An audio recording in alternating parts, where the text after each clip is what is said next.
Pastor, buenas tardes. ¿Qué tal, Ruth? ¿Cómo estás? Bien, acá continuamos con preguntas.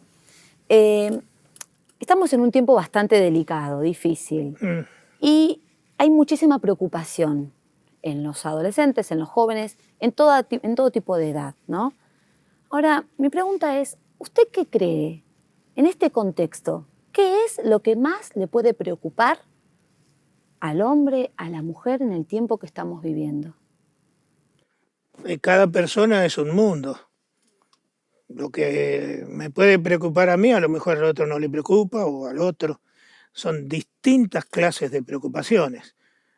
Por supuesto que ahora una cosa que más nos inquieta es la pandemia, ¿no? La plaga que hay sobre todo el mundo. Que esto genera falta de trabajo, ¿no? Eso iba a decir Preocupación. justamente. Una de las preocupaciones tal vez para un grupo muy importante de la sociedad tiene que ver con la economía, ¿no? A ver cómo voy a vivir mañana, el mes que viene, si no puedo hacer mi trabajo normalmente y demás. Es una preocupación. Sí, A ver, sobre todo cuando uno tiene niños pequeños, ¿no? Eso se hace más grave todavía, me da la sensación. Cuando paso por las avenidas así, veo los negocios cerrados, me da una cosa porque digo, esta gente tal vez invirtió 20 años de su vida para armar un negocio y en medio año se quedó sin Está en la nada. ruina. Entonces eso afecta muchísimo a gente que se ha esforzado, que ha trabajado y, bueno, otro temor es la pérdida del trabajo, como dijiste vos. Un padre, una madre dice, ¿qué le voy a dar a mis hijos? Es muy serio eso. También me parece que otro tipo de temor que está afectando mucho es el miedo, el temor a perder un ser querido, sobre todo con el tema de la pandemia, que tal vez el virus pueda afectar a un familiar que está con una cierta situación de riesgo de salud, y esa preocupación también es extrema. Por supuesto, hablaba precisamente con una compañera en donde su padre internado por COVID, una persona de riesgo, o sea, pasan 20 días más sin verlo. Solamente es mediante la comunicación telefónica con el médico.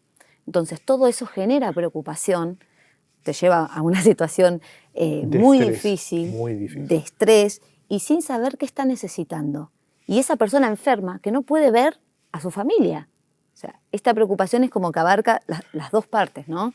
Y realmente cada vez más se agudiza en la situación que vivimos. Una cosa que yo veo claramente es que aunque la tecnología ha avanzado muchísimo en todo el mundo, la ciencia, sin embargo, todo está temblando, todo está como sin sostén, lo que muestra la vulnerabilidad del ser humano, la debilidad de nosotros.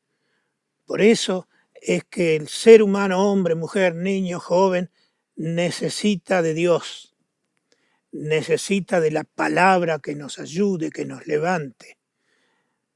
Se creía, o algunos han creído, algún filósofo por ahí decretó la muerte de Dios, como que ya no hace falta Dios porque ya tenemos la tecnología, la ciencia.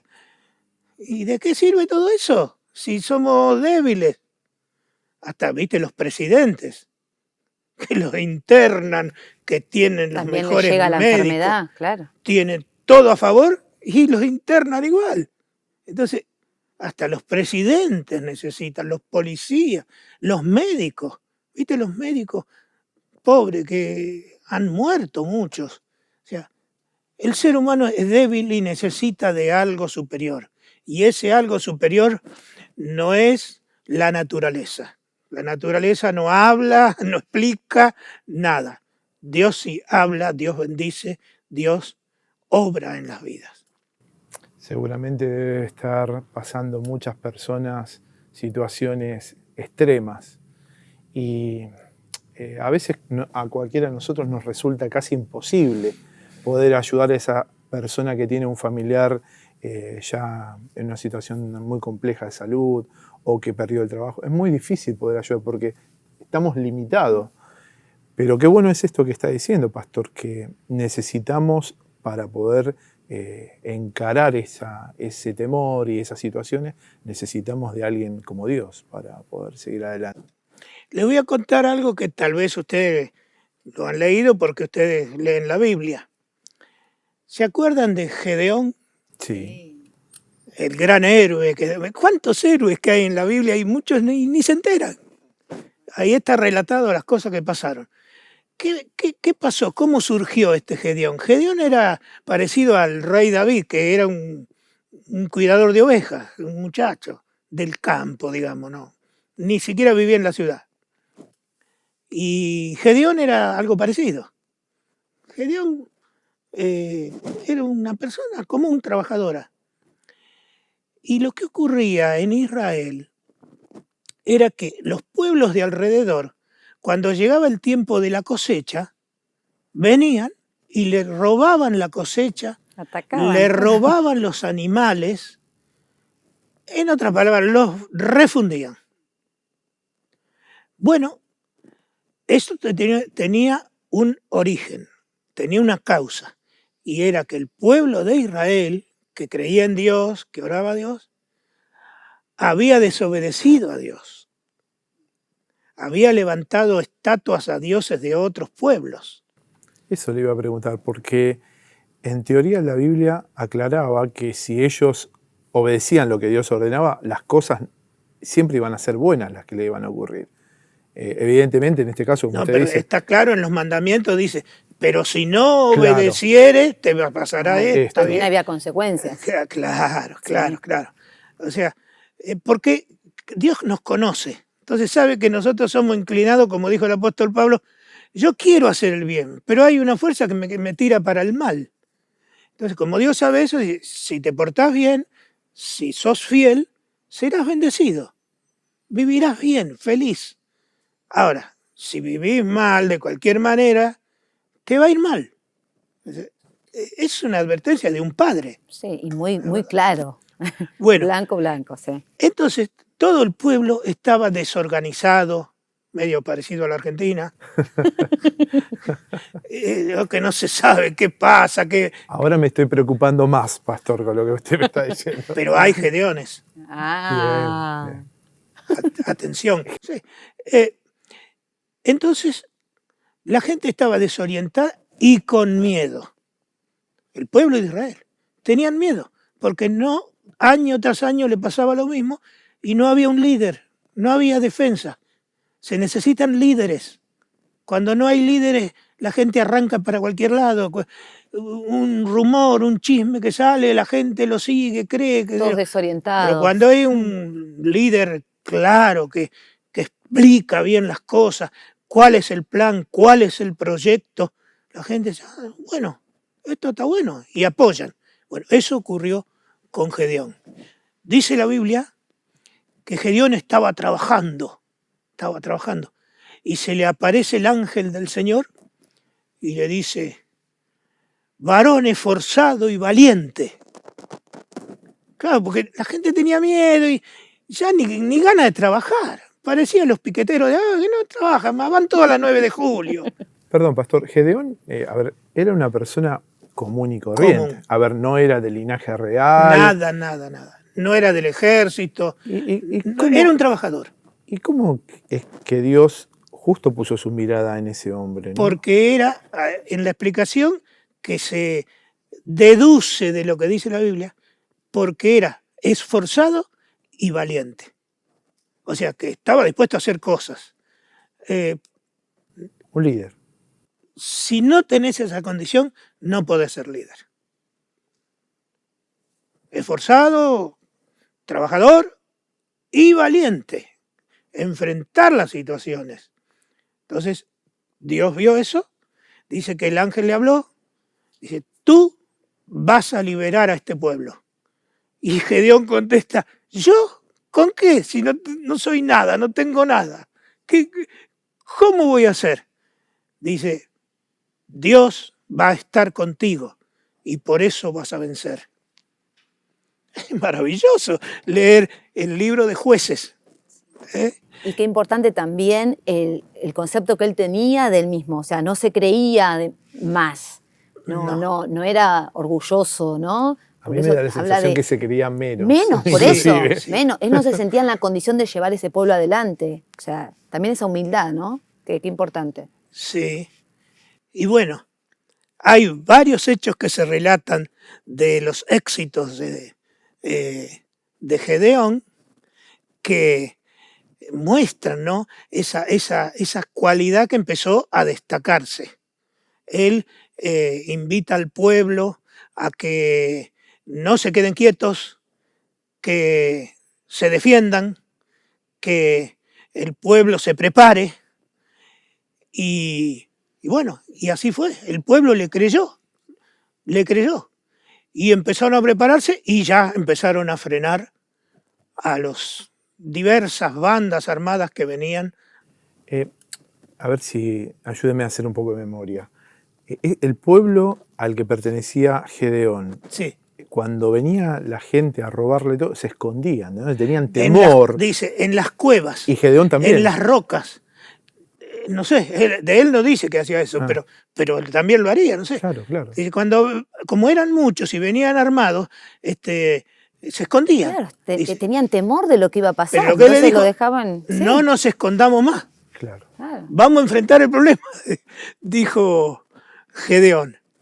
Bueno, eso nos da una pista.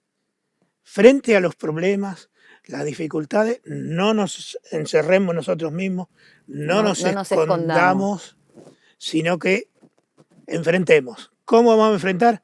Leyendo la Biblia y pidiendo la ayuda de Dios, porque ¿a quién le vas a pedir? Ahora, pastor, un hijo de Dios puede tener preocupación, porque la tenemos, pero ahí me parece en lo que usted habla está la diferencia.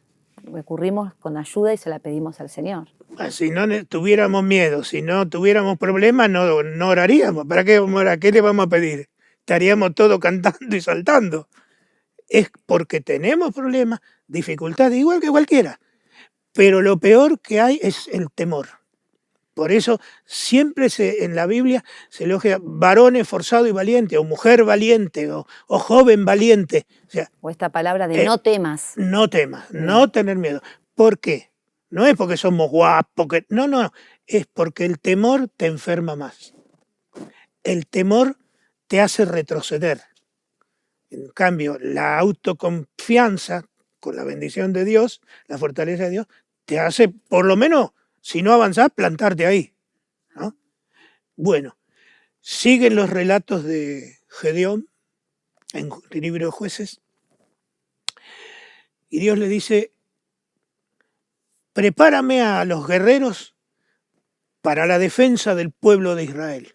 Lo primero que hizo Gedeón fue y destruyó una estatua de Baal, un ídolo. Ellos, en vez de pedirle a Dios, le pedían a Baal, que era de los dioses de esos pueblos, ahí, a otros dioses le pedían. Va y lo destruye. Eso era uno de los orígenes del problema que estaban teniendo, ¿no? Claro, que nadie sabe. Dice, ¿por qué nos va tan mal? Y porque estaban pidiéndole a los ídolos que no eran Dios. Y ahí no hay ninguna defensa. Entonces, como destruyó ese ídolo, a Gedeón lo llamaron Jerobaal, que significa el enemigo de Baal. Bueno, y él recibe un mensaje de parte de Dios que prepare al pueblo para defenderse, para proteger a todos.